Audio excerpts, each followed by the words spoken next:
Voltamos com a notícia de frente. Lúcio, eu estava querendo achar aqui uma participação, mas eu acabei perdendo.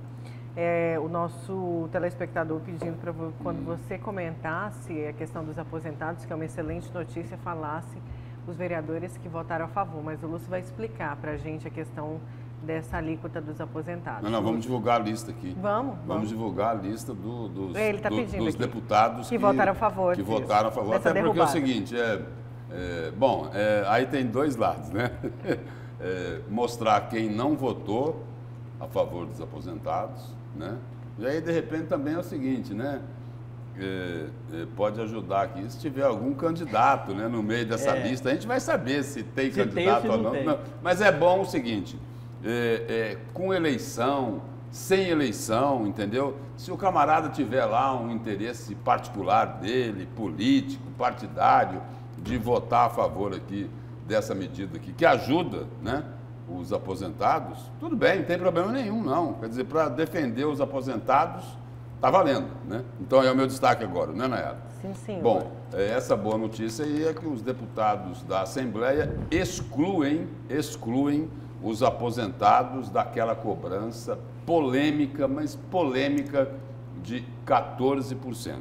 Não é isso? Então é o seguinte, a lei federal que foi aprovada lá na Previdência Nacional, né, de que os aposentados e pensionistas até aquele teto, né, do INSS no valor de R$ 6.101 não teriam desconto na Previdência.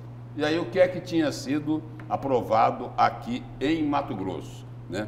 Foi aprovado aqui o seguinte, olha, a partir de R$ 3.000, o aposentado e o pensionista terá que pagar 14% de INSS. E aí é o seguinte, vamos pegar aqui em R$ 3.000, né? R$ 3.000, 14%, se eu estiver errado, me corrija, Nayara e Haroldo Arruda, o quê? R$ 420, que com certeza vai fazer uma falta danada no bolso do aposentado e pensionista que trabalhou a vida inteira, né, para conseguir receber isso daí no final do mês. Bom, e aí a informação aqui sobre essa exclusão aí da cobrança dos 14% é a seguinte. Essa proposta foi apresentada pelo deputado estadual Lúdio Cabral e teve a adesão da maioria dos parlamentares. O petista fez questão de agradecer cada parlamentar que votou para que o projeto fosse aprovado em primeira votação e agora vai seguir lá para a Comissão de Constituição e Justiça para depois ir para a segunda votação. Então, é bom aí que todo mundo fique atento, né? Pressionar para que esses deputados mantenham a posição deles, né? E aí, na prática, aí, né, a reportagem aqui do Pablo Rodrigo coloca isso, na prática, retira do texto que foi aprovado pelo governador Mauro Mendes, que desconta 14% dos aposentados que recebem acima de 3 mil, diferente dos demais aposentados e pensionistas de outros estados e da União, que ficam isentos até o teto do INSS, que eu falei aqui agora há pouco, de R$ 6.100. E aí, o deputado Lúdio Cabral, ele justificou lá o seguinte, né?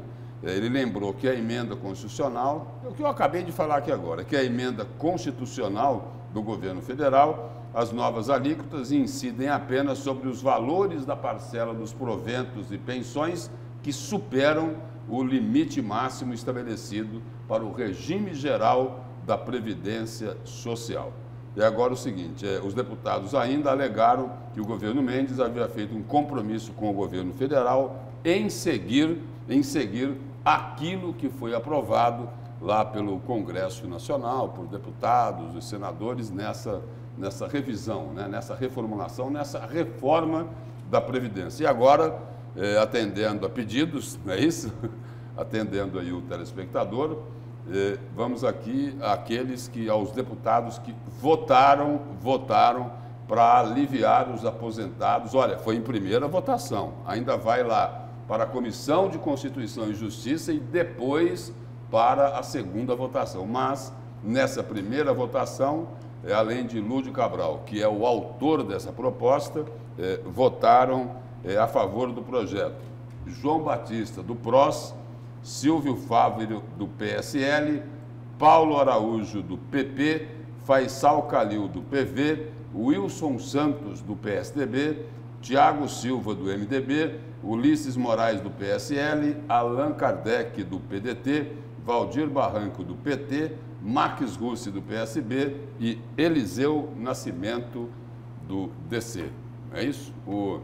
É aquilo que eu dizia aqui. Muita gente aqui, né, desses nomes que eu citei, muitos deles fazem parte, inclusive, da bancada que dá sustentação ao governo, né? Alguns com interesses eleitorais, mas está valendo o seguinte, porque a medida beneficia e muito os aposentados e pensionistas. Vamos ver agora se lá na segunda votação isso daqui vai ser mantido ou... Tem que manter, né, gente? Não, tem que manter. Não tem como voltar mais atrás. Até porque é o seguinte, existia um compromisso aqui do governo do estado para seguir a regra nacional. A regra nacional é o seguinte, olha, só vai ter desconto a partir do teto do INSS, que é de R$ 6.100. Aí aqui, o que foi aprovado é que esse desconto já vale a partir de quem ganha R$ 3.000. E olha que a proposta era pior que isso, hein?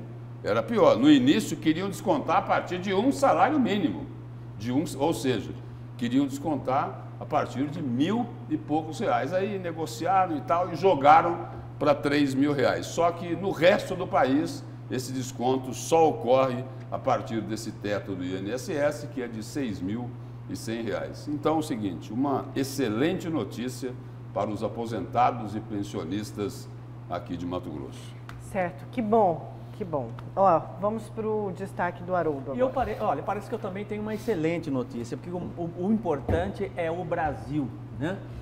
Nós tivemos aí, olha, sabe, lembram daquele discurso hostil, daquele discurso ofensivo, ácido? Só abrir um parêntese aqui. Nosso telespectador apareceu, falou, Lúcio leu muito rápido os nomes, mas eu anotei o que consegui. Muito obrigada, viu? O telespectador falando aí da questão dos aposentados. Se sobrar tempo, a gente repete. Vai, Haroldo. Desculpa. Sim, não, tranquilo. Aqueles discursos hostis, né, ofensivos, né, gratuitos de alguns governadores na época da pandemia, dentre eles o próprio governador de Goiás, Ronaldo Caiado, o governador de São Paulo, o João Dória. Pois é, me parece que esses discursos estão sumindo. Estão sumindo porque eles começaram a entender que andando ao lado do governo federal, que sempre teve o Brasil como o seu primeiro norte, né? No sentido de realmente resgatar a economia, né? De tentar melhorar ou atender a saúde da melhor forma possível, é o melhor caminho. E as ofensas estão indo todas por água abaixo.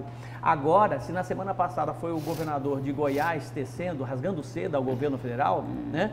Esta semana, ou melhor, ontem, foi o governador de São Paulo, João Dória, dizendo o seguinte, olha, fico muito feliz do governo federal nos ajudar nesse momento. Ajudar como? O governo federal está depositando uma parte de 80 milhões de reais para a produção da Coronavac.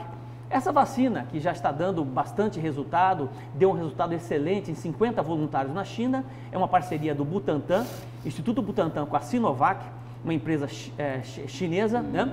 E esse recurso está chegando como primeira parcela já para atender exatamente essa demanda, essa fabricação da vacina. Agora em outubro, 5 milhões de vacinas e até fevereiro 60 milhões de vacinas em São Paulo para vacinar as pessoas com relação à Covid-19. E na fala do João Dória, ele já demonstra exatamente isso, esse reconhecimento apartidário, esse reconhecimento sem levar em consideração nenhuma questão ideológica por parte do governo federal, colocando, sobretudo, o único interesse do governo federal em realmente atender a sociedade, realmente olhar para o Brasil e para os estados, para que os estados possam crescer e possam fazer o enfrentamento de forma igualitária.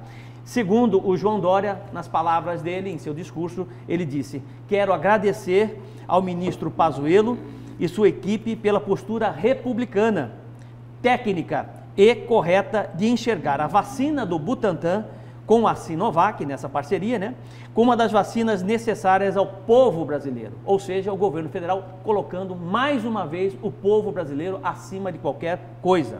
E por ter uma visão que não é vinculada a questões partidárias ou ideológicas, disse o governador João Dória, em entrevista coletiva concedida no Palácio dos Bandeirantes. Ou seja, sem nenhum vínculo de questões partidárias ou ideológicas, né, o governo federal está fazendo absolutamente tudo que pode, tudo que dá para se fazer com relação ao enfrentamento da pandemia. Mas ele teceu críticas também. Sim, teceu. Na verdade, eu entendi que ele teceu elogios a atitude do governo. Não, ao Ministério da Economia e da Saúde. Da Saúde, mas a pessoa do presidente Jair Bolsonaro, ele teceu críticas. Ele teceu críticas, né? Inclusive críticas sobre os incêndios. Sim, críticas, sim. E sobre o coronavírus. Sim, mas nesse ponto aqui já é uma tentativa de reaproximação. Sem dúvida alguma. Sem dúvida alguma. Teve essa leitura, ele precisa caminhar ao lado do governo federal. Veja bem, você tecer críticas é uma coisa, né? Você dar sugestões é outra coisa bastante importante. Essa é a diferença entre um político medíocre e um estadista. O estadista, ele não busca, o político medíocre apenas aponta problemas. Igual o jornalista medíocre, ele vive atrás do computador, ele vive de críticas. Se ele não criticar o pronunciamento do presidente Jair Bolsonaro na ONU, ele já está esperando lá para ele poder montar a crítica. Ele vive disso, gente. Ele precisa fazer crítica o tempo todo, descer o pau o tempo todo, para ele poder viver. Ele vive disso. O salário dele é em cima disso. Ele é aplaudido em cima disso, né? Igual o político medíocre. Ele só apresenta o problema, diferente do estadista. O estadista, ele apresenta o problema e sugere, dá uma solução. E o Dória é o quê?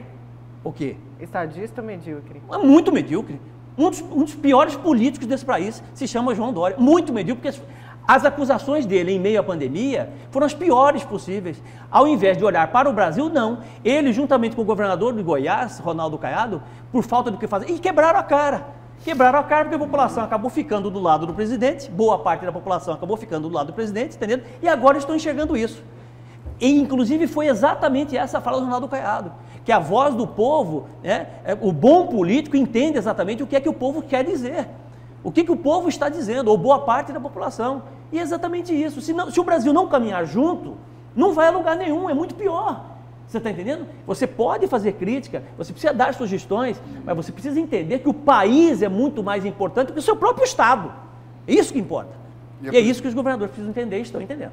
E aí é preciso também, eu só queria resgatar aqui uma parte do comentário do Haroldo Arruda para colocar o seguinte: eu entendo o seguinte, que o jornalista, ele precisa criticar, sim, ele precisa apontar o erro, ele precisa apontar a falha, porque essa também é a missão do jornalista. Porque quando ele aponta o erro, aponta a falha, né, ele traz o tema para ser debatido pela sociedade, não é isso? E aí é o seguinte, é preciso colocar o dedo na ferida, sim, né? Quando falam de gripezinha, olha, não é crítica ao presidente, não. É só o seguinte, só para ressaltar qual é a missão do jornalista, né? A missão do jornalista não é ficar jogando confete, né? Entendeu? Ele pode falar de coisa boa, sim, mas ele também tem que pontuar criticamente. Por exemplo, o jornalista não pode concordar quando fala, olha, a defesa do meio ambiente no Brasil é um espetáculo, está uma maravilha. O problema é o seguinte, é a desinformação que existe. Não é correta essa afirmação. Teve um jornalista ontem... Aqui não é para, por exemplo, não é para condenar ninguém. Rapidinho. Né? Mas é só para poder pontuar. Lúcio, teve um jornalista ontem que ele simplesmente começou o artigo dele escrevendo o seguinte, que é inadmissível você ver um presidente da República na ONU não citar o número de mortes da Covid-19 no Brasil. Ora, gente, o presidente lamentou todas as mortes, mas ele queria que os números fossem divulgados, saísse da boca do presidente. Muita falta do que fazer. Nós vamos continuar depois essa discussão, porque senão vai entrar o Fala Brasil, a gente vai nem se despedir de vocês. Obrigada, Lúcio, bom dia. Bom dia. Bom dia a todos, excelente quinta-feira. Você fica agora com o Fala Brasil. Tchau, gente.